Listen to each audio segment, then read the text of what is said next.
നിങ്ങൾ സ്വപ്നങ്ങൾ കാണാറുണ്ടോ? മഞ്ജു എന്ന യുവതിയുടെ അനുഭവം ഞാനിവിടെ പറയാം. മഞ്ജുവിന് ഒരു സ്വപ്നമുണ്ടായിരുന്നു. ഒരു ബേക്കറി സ്വന്തമായി തുടങ്ങണമെന്നുള്ളത്.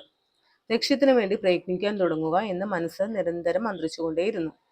എന്നാൽ നാളെ ആവട്ടെ എന്ന് വെച്ച് മാറ്റി മാറ്റി വെക്കുമായിരുന്നു. പക്ഷേ ഒരു ദിവസം അവൾ തീരുമാനിച്ചു, ഇന്ന് തുടങ്ങണം. കഠിനാധ്വാനം ചെയ്യാൻ അവൾ തയ്യാറെടുത്തു. പുലർച്ചെ എഴുന്നേറ്റ് പുതിയ റെസിപ്പികൾ പരീക്ഷിച്ചു. തുടക്കത്തിൽ വെല്ലുവിളികൾ ഉണ്ടായി.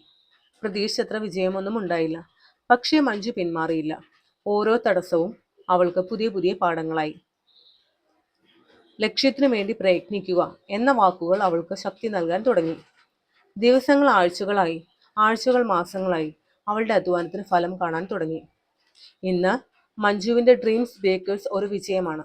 ഒരു സ്വപ്നം യാഥാർത്ഥ്യമാക്കിയതിന്റെ സന്തോഷം അവളുടെ മുഖത്തുണ്ട്. ഓരോ ദിവസവും ഒരു പുതിയ അവസരമാണ്. പ്രയത്നിക്കാൻ തുടങ്ങുക, ലക്ഷ്യങ്ങൾക്ക് വേണ്ടി പ്രവർത്തിക്കുക.